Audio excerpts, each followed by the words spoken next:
Welcome to the Vegas Check-In. I'm Michael Movestro. The Vegas Check-In is a program where we check in on Las Vegas bloggers, podcasters, and visitors to see how they're doing during this time and gauge their thoughts on the present circumstances in Las Vegas. Joining me today is my friend Scott Roeben of Vital Vegas. Scott, welcome to the Vegas Check-In.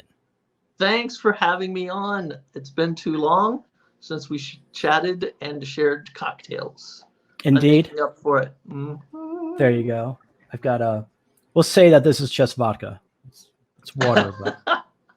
So yeah, we are due for a drink in Vegas. We didn't get to do it last time. I remember I sent you a picture of the Cap and the Diet from View Bar at the D. It was St. Patrick's night, right after the Gov came in with his announcement of closing for 30 days. It's now almost 2 complete months later. We're recording this May 10th. The 17th of this month will make 2 months, but you guys are entering phase 1. So that's a good thing. So you're presently in Las Vegas. You've seen the day-to-day of the closed down strip, the closed down downtown. How are you dealing with all of it? I'm definitely traumatized, because this is not like I'm in Seattle and there's a lockdown, or I'm in LA and there's a lockdown, or Chicago, New York. It's freaking Vegas. My life is caught up in Vegas because Vegas this is the first place where I've ever cared where I lived. And it's because of the culture and the excitement and the gambling and the drinking and the carousing. So I'm traumatized. I'm traumatized for myself, but I'm also traumatized for literally tens of thousands of people being out of work, feeling a lot of anxiety and uncertainty. And so I'm traumatized for them too, because I hear from thousands of them, not to toot my own horn, but I hear from thousands of them on Twitter every day. I've become the nexus of their love and their anxiety and their anger. I've just, for whatever reason, there's just been this kind of influx of voices and opinions. Yeah, long answer to a short question, but yeah, it has really been rough. The isolation has been, literally yesterday. I know I've said literally 3 times, but just yesterday, eating in a restaurant was the first kind of just shot of finally some sense of relief and exuberance for what might be happening next. But and you know what? When you just said it's been almost 2 months, honestly, it feels like, without exaggeration, it feels like a 6-month, imprisonment. And I think it's because, I tend to be a little social, and this is a service industry town, and the basis of the service industry is people being sociable. So to lock down a city that's based on being sociable it is torment, and it's torment to think about the economic impact. It's torment to think about. Obviously, nobody wants anybody to be sick, so that's torment. It's just been torment all along. And I try to keep, I'm the most optimistic one on Twitter, but it's been tough during this stretch. So yeah, it's been rough. I'm in good company during the quarantine, so that definitely helps. And now just being able to go to a restaurant yesterday was just like, wasn't even that great, but who cares? Just having I stopped by this restaurant, this local place. I had already eaten lunch, but I just wanted a cocktail made by somebody else. I just wanted to be in a place with other people, with a drink in front of me, and now it was a great feeling. But it's been a stretch. Thank you for asking. Oh, happy to ask, man. Happy to ask. So we were saying you live in Las Vegas, and knowing you for 5 years now, actually, before that, I remember reading your work on another Vegas blog that was for a corporate Vegas blog, and you have a certain voice in your writing and your writing style that made me read that blog because you were writing it. You moved on, you did your own thing. Vital Vegas happened, and no holding back. And the voice is still there, everything is still there. Even though you live there, what I find very interesting about you is that you still love Las Vegas like a tourist does, like a Vegas enthusiast does. A lot of the locals say they never go to the Strip, and it's oh, we never go to the Strip, and all that stuff. All the stuff you hear that locals say, oh, you never go there, oh, it's a trap, and blah blah blah blah blah. But you are like all about the Strip. You're all about downtown Fremont. You're always breaking news, have scoops, reporting on things. You love where you live as much as a tourist loves going there. With everything that you love, not everything that you love. I mean, I'm sure there's a person and a puppy, but besides a person and a puppy, Bella, who's adorable, what have you been doing to keep your boredom at bay besides tanning?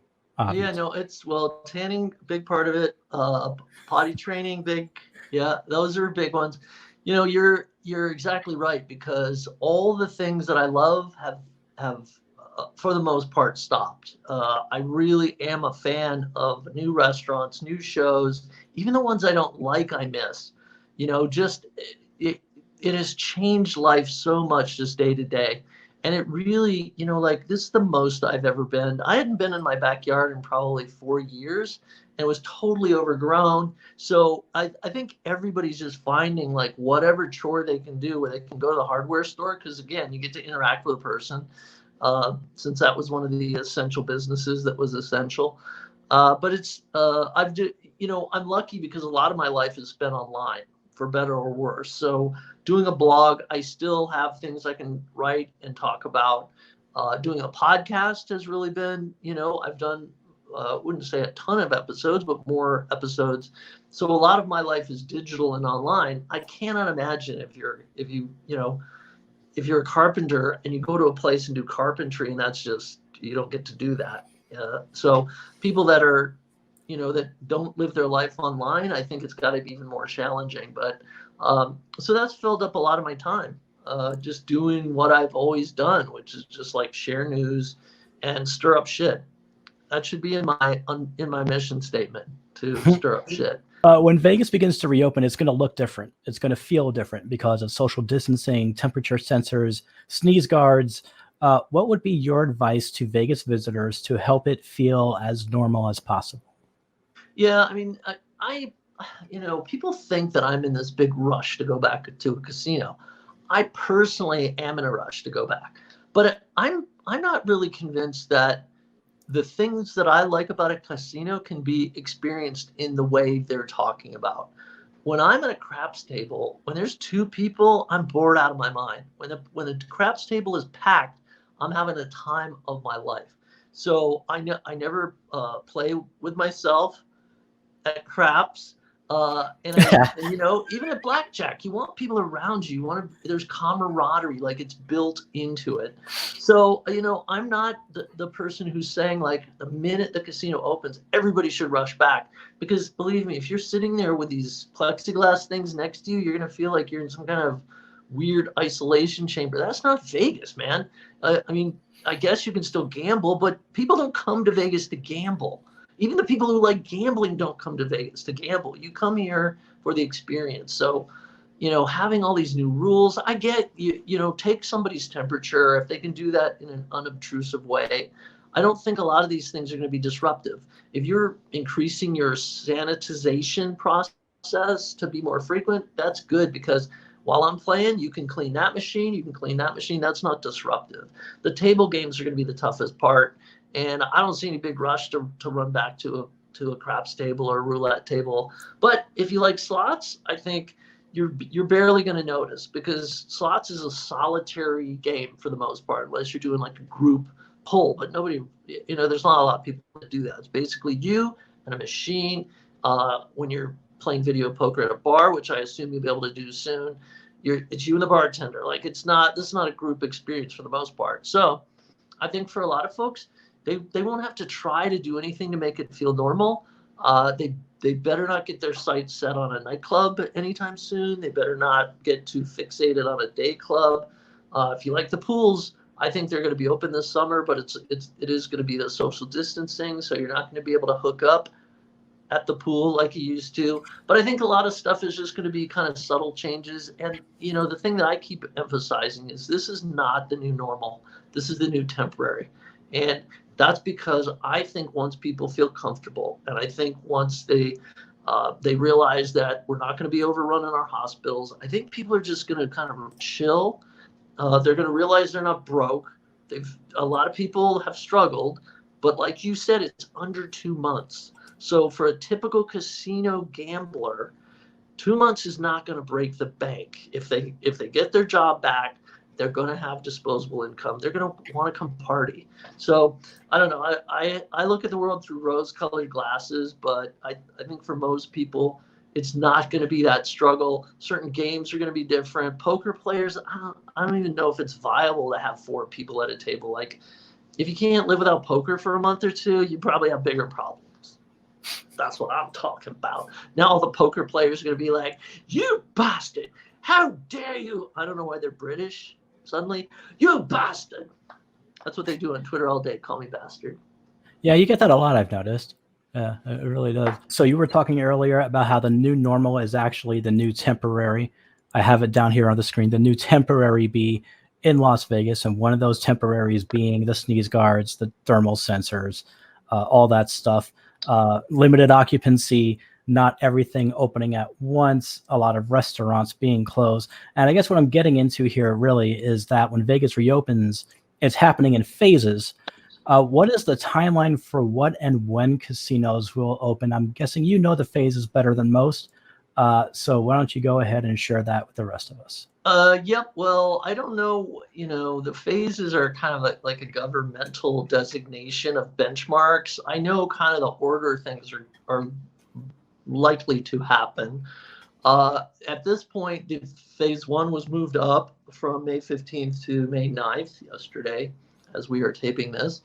And so I think the locals places are going to open. I think some of the places on the strip will open if they can. And everybody's looking at the, what do you call that? Labor Day? Memorial Day? One of those. May 25th, whatever that is. Memorial Day. Yes, thank you. And so people are looking at that weekend because it's such a huge weekend in Vegas. So wishful thinking is that would be a great weekend to get things going. Other than that, a couple of places have said June 1. Other places have said mid-June. There's so many factors, and the governor's kind of mandate is one of them. I don't think anybody wants to jump the gun.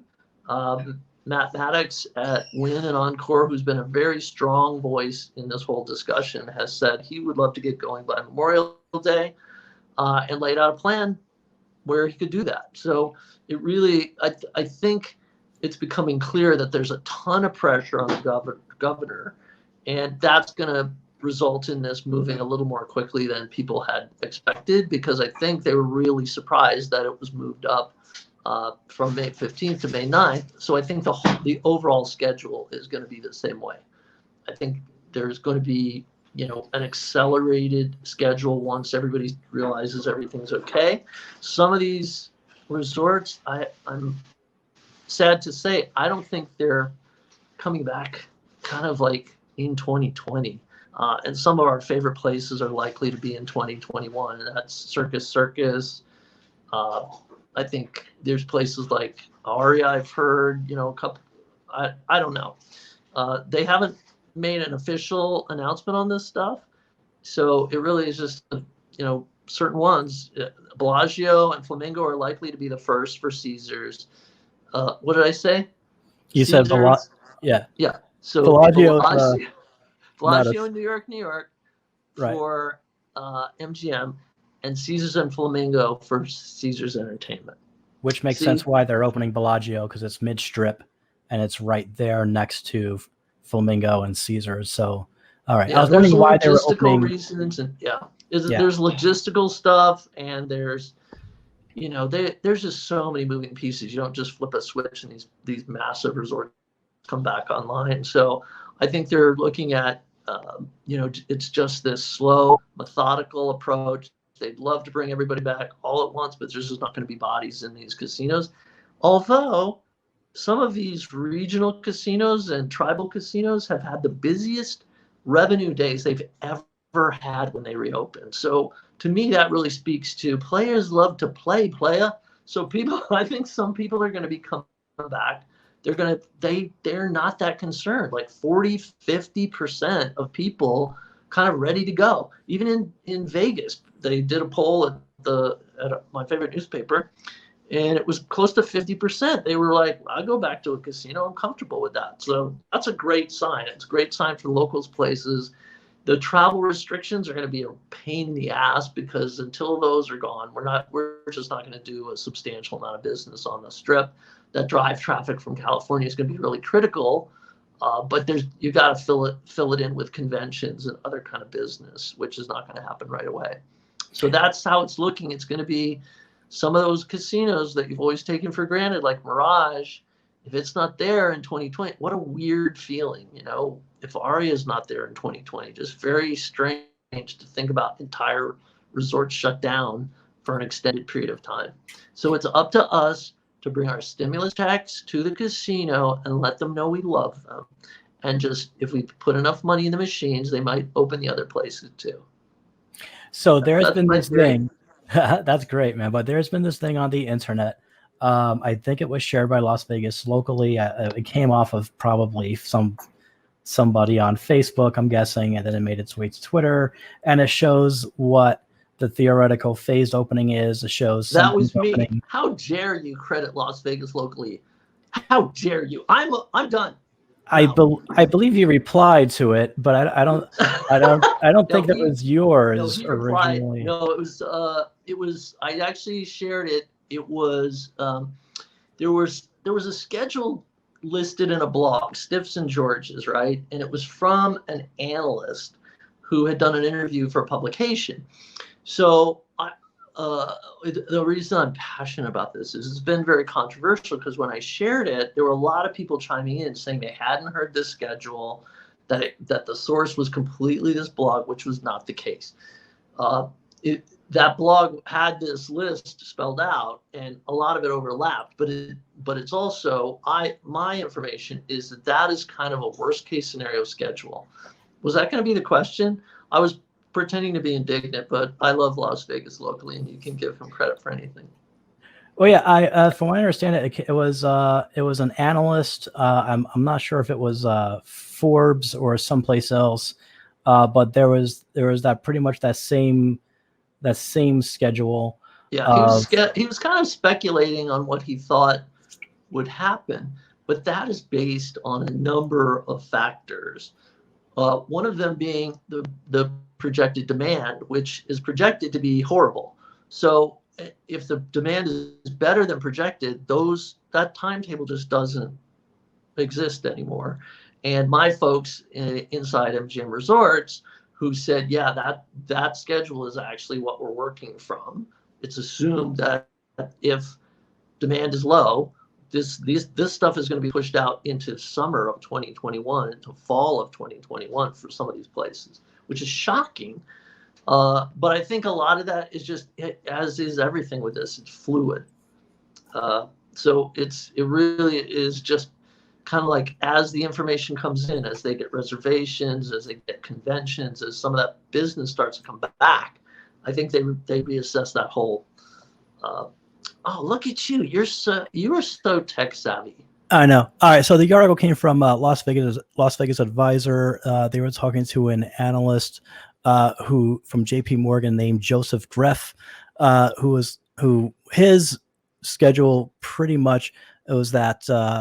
Well, let's see, Excalibur. Let's see, he predicted MGM would open New York, and Excalibur, and Bellagio in June, followed by Park MGM in late autumn, winter. MGM Grand in early 2021, Luxor and Mandalay Bay the following spring, and Aria in the fall, and lastly the Mirage in late 2021. Wait, he said MGM Grand next year? And yeah, MGM Grand in early 2021. No, that's BS. No, I heard that was coming online very quickly after Bellagio and the other one. So okay. It's speculation. It's based on a lot of factors. It's based on kind of the cost of running the place, and I'm sure they did a lot of analysis because analysts know a lot. But yeah, it's kind of, I think rather than a specific, timeline, I think it's more just this idea of like, holy crap, there could be things that just don't come back. for much longer than we expected, 6 months, 9 months, a year, which is just amazing and sad, because those places represent thousands of jobs and livelihoods that may not be back either. All right. For the foreseeable future, the new temporary. Vegas is not going to be the Vegas that we remember it being, and that is your typical Friday or Saturday night in the summer. You know, music is everywhere, the lights are bright, the crowds are bustling, you know, and it's just this like party hardy atmosphere, you know, that Vegas feeling. It's going to be a bit subdued with like maybe 3 or 4 properties open on the strip. What's it looking like for downtown? Is all of downtown going to be open? Is that going to be a thing where it's also going to be a phased approach as to who opens and when? I think it will. Which is not what I expected. I expected downtown to open the minute they can. Those places are very small compared to the strip. They're very nimble. But Boyd came out and said that there are places, Main Street, Fremont, the Cal, we're going to wait. And that's because of their visitation being from Hawaii, and with the flights and travel restrictions and interstate travel being kind of sketchy, they're rightfully worried about demand. I thought the D and Golden Gate would jump on it. Binion's Four Queens would jump on it. I think they will. Golden Nugget is an unknown, but I do think you won't see everybody opening on the same day. I think it's going to be kind of this process of, hey, if I've got Binion's and Four Queens, let's see what the demand is and go from there. And same with Golden Gate and the D. Let's kind of see. I think there's just a lot of unknowns. I thought they were all going to just roll like right out of the gate, because they are not really heavily dependent on convention business.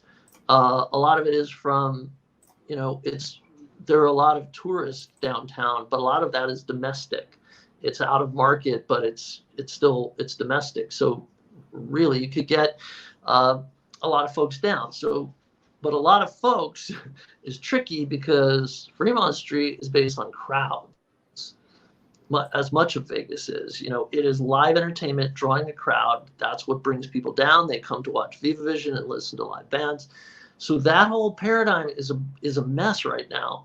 So the folks that are going to come down, you better like gambling, because downtown doesn't have, even the Strip doesn't have shows right now. So you better like gambling and drinking. Thankfully, that's 90% of my agenda when I do Vegas. So I'm just ready to head downtown. I'll stand out front, honestly. Like, I'll stand at the plaza. I told the CEO today, I said, I'm going to have my face pressed against the glass, and the minute they're open, I'm going in. So last time I was there, a lot of slot machines were shut down. There was social distancing in place. I'm sure we're going to be seeing more of that. I'm sure we're going to be seeing a lot of restaurants are closed, but there has to be dining options somewhere. Do you think that the expectation will be you go down, you're in your hotel, you're going to go to an eatery that has takeout, bring it up to your room, eat it up there if they're not letting people sit, in the restaurant with it looks like you have a disgusting taste in your mouth. That's not even, I don't even know what that scenario is. No, the non-essential business thing has been lifted for restaurants, and you can dine in. So casino restaurants are expected to be the same way. 50% occupancy in the casino, 50% occupancy in these restaurants. But you'll be able to dine in the restaurant. Your table, half the tables will be gone. You cannot drink at the bar. You can't stand at the bar. It's all, I expect it will be all the same rules. So you're not going to have to like take food to your room or I assume they'll still do room service, the ones that still do. But no, I don't think it will play out that you have to have a picnic lunch in your room. I think there will be a smaller capacity, but the hotel capacity and casino capacity will be smaller too. You know what? I hate to say this, but the dining experience with fewer people is so much better. It's horrible for restaurants. It's going to be horrible for casinos, but it is going to be the best Vegas that's ever been. Oh, it's like, because they don't have sports now. That's the best Vegas you can have. No sports. and sitting in a restaurant where they're 6 feet away. There was this couple jabbering. We went to a restaurant last night, jabbering the whole time. I'm like, if they were right next to us, I'd be so annoyed. They're 6 feet away. I can barely hear them. So it is a much more pleasant experience. The crowd, there's no crowds. You get on an elevator, you know, sometimes you feel you can only have 4 people in an elevator. That's gold. Everybody go to your corner. Don't talk. Everybody's nervous around everybody. I love it. So for anybody who has a slightly antisocial bent, it's actually the best time in the world. You don't have to go into these restaurants are so freaking loud now, and this puts an end to that. They build them to be loud because if people like the energy. You know what I don't like? That. It's loud and annoying. That's done. Thank you. That being said, there were pictures of a new social distancing layout at Aria. It looks like they're converting slot banks into pods, and seats are 6 feet apart. Is this pretty much what we can expect in other casinos as well? Yes. Yeah. I think they're all looking at each other. And, you know, the guidelines are pretty specific. The what do you call it? Gaming Control Board put them out. And, you know, the number of people at a blackjack table, roulette table, craps table, the distance between the machines. I think they're actually removing a lot of them because before they closed, they were pretty much just turning every other one off. Yeah. But now they're actually physically removing them. And, you know, it was an interesting note because some of these casinos have already started to create kind of an airier casino, you know, with more space and more, it feels more open. So they actually are not having to adjust that much. I saw an interview about the Plaza, and they were talking about how when they redid their carpet, and they pulled everything out, put the carpet down, and the design of the carpet was such that things just had more space. So Plaza is taking out 300 machines. It's a substantial number if you're the bean counter, but 300 slots in a casino is not, you're not going to really notice a huge change. So I think for a lot of folks, it'll just look like a casino. You'll just be less annoyed by the smoker next to you because they're 6 feet away. It's all good. So in your mind, for you, everything is working out for the better. It is. Well, there's less people to be annoyed by. The people who are, you know, out of work and all that. But yeah, no, there's. I try to look on the bright side, and I think, you know, because the thing that's in question is what, as you mentioned, what's the Vegas experience, and is the Vegas experience going to be able to deliver on the Vegas experience that's always been there? And I think some of the Vegas experience will be better.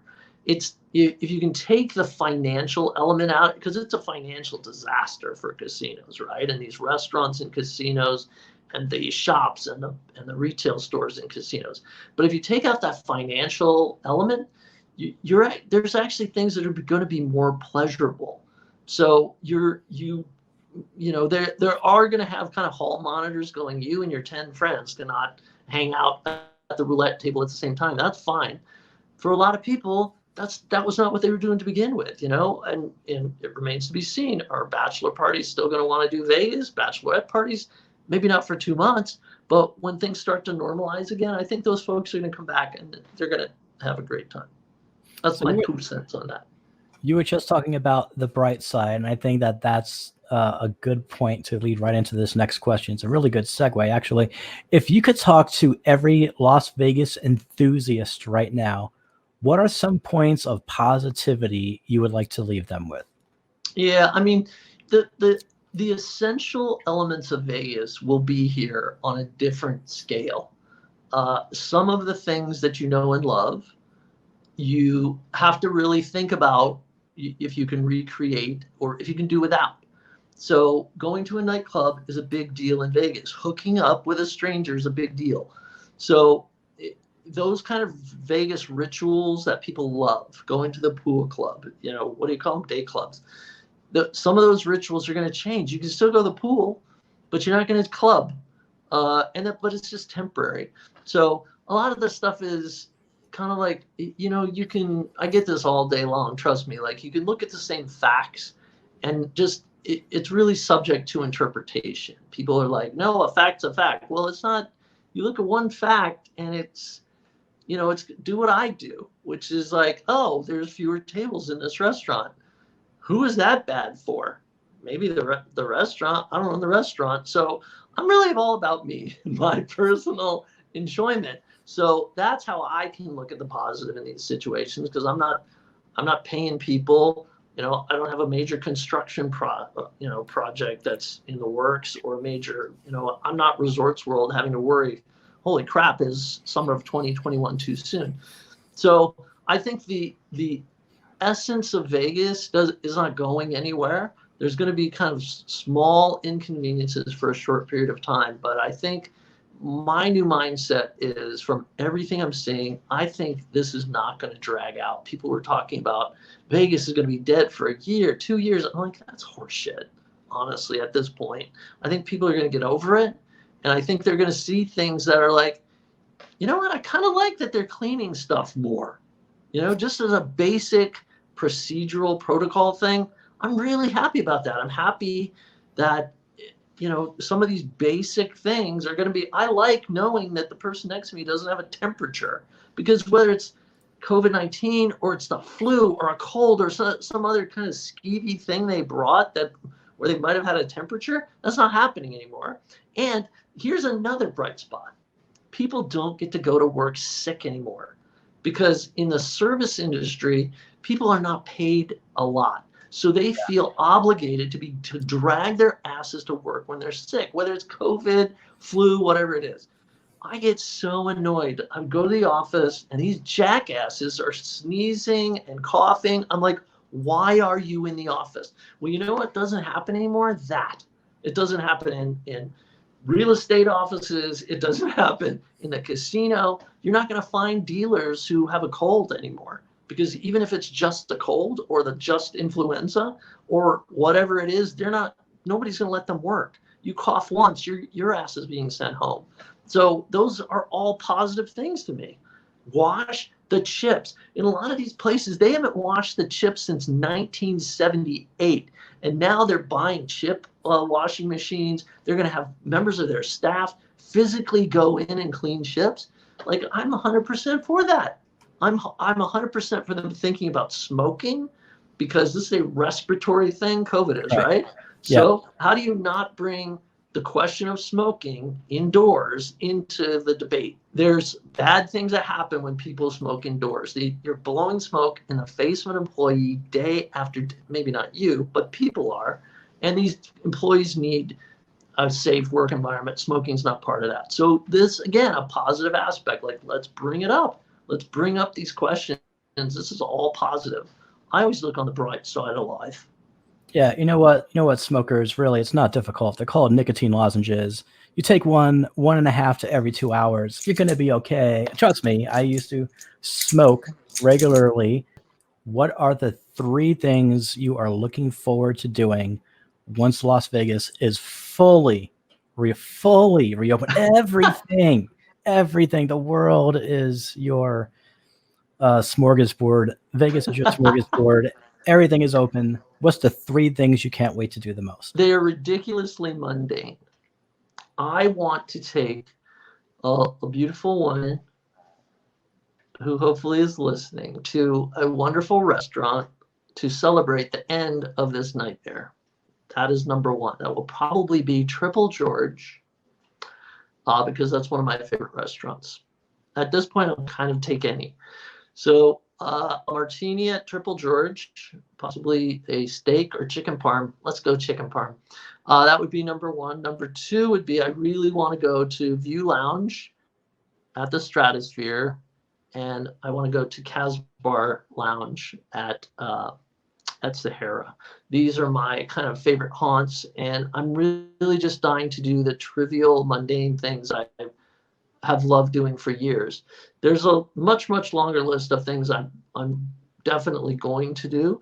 I want to go see a freaking funny show like Absinthe or Opium I saw recently, and I can't wait to see it again. Like, I need to go and laugh and be reminded of how talented these folks are and how great our entertainment here is in Vegas. Because you take it for granted. You see a show. I saw Miss Deer probably 15 years ago. Why the hell haven't I been back to Miss Deer? You got to see it once a year, you know? And believe me, Cirque du Soleil needs help. They're in a lot of trouble. They might have to file bankruptcy. But anyway, so those are the things. It's going to the View Bar at the D. It's watching people play Sigma Derby at the D.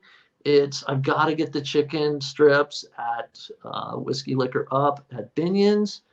I've got to play the High Limit Wheel of Fortune at Golden Gate. Like, I'd have to do those things that make Vegas, and that make life worth living. Like, I think it's really, this has been a reminder of how we need to do the things we love.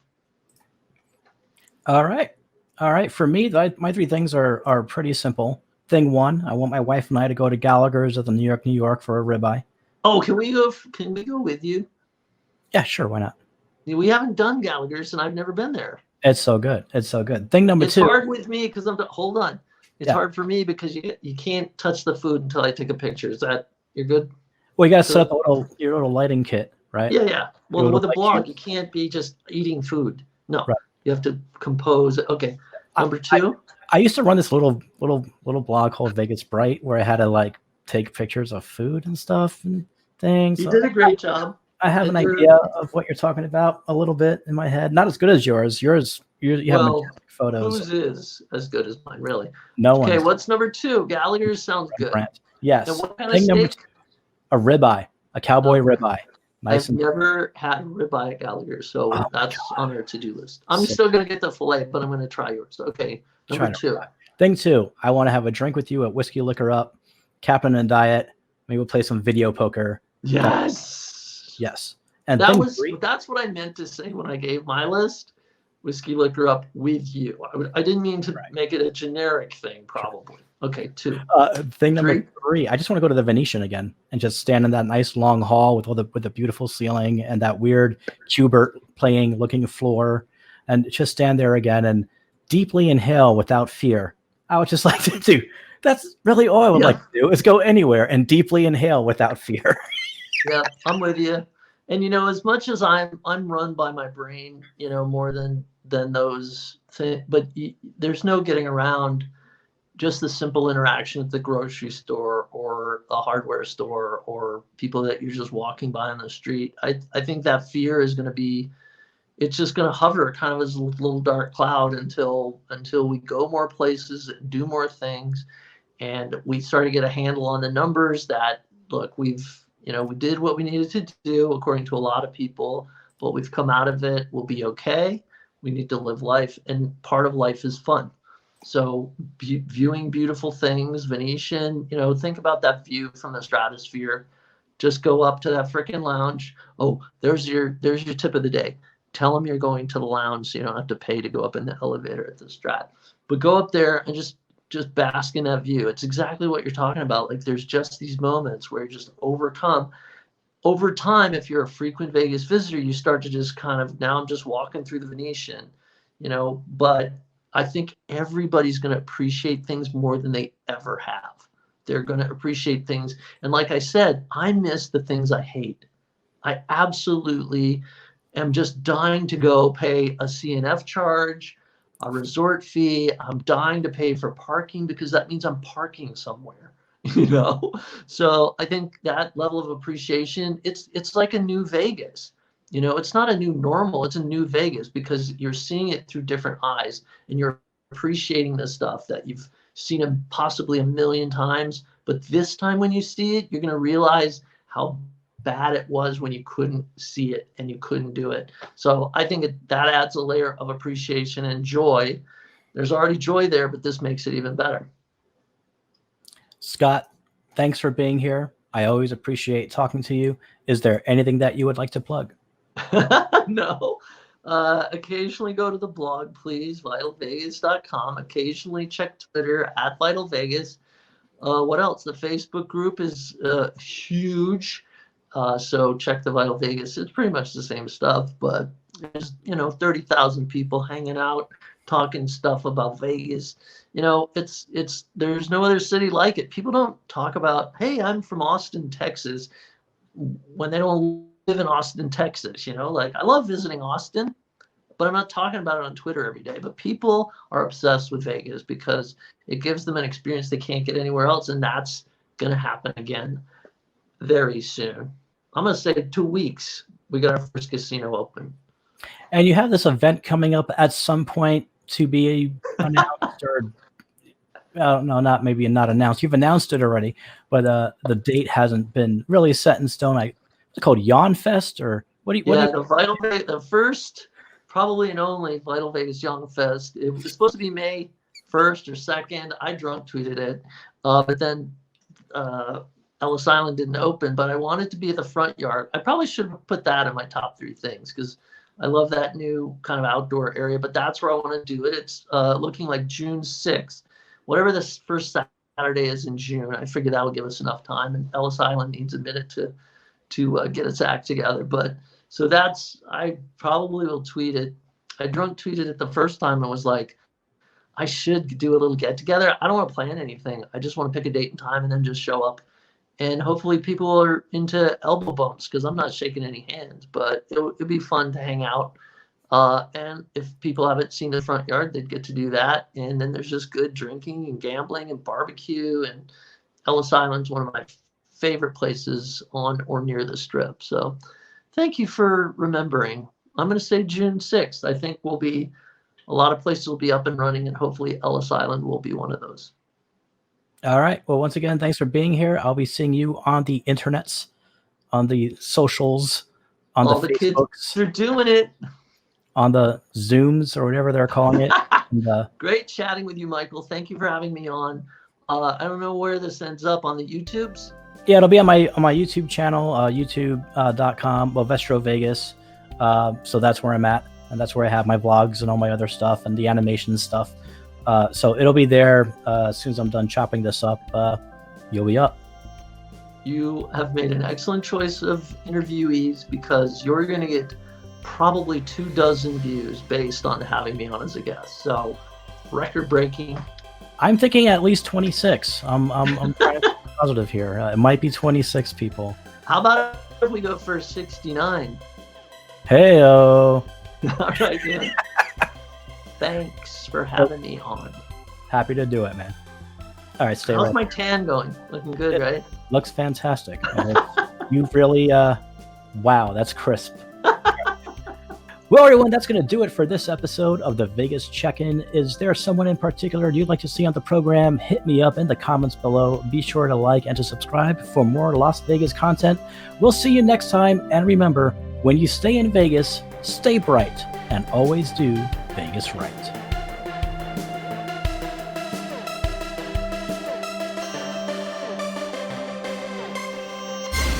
Thanks for playing.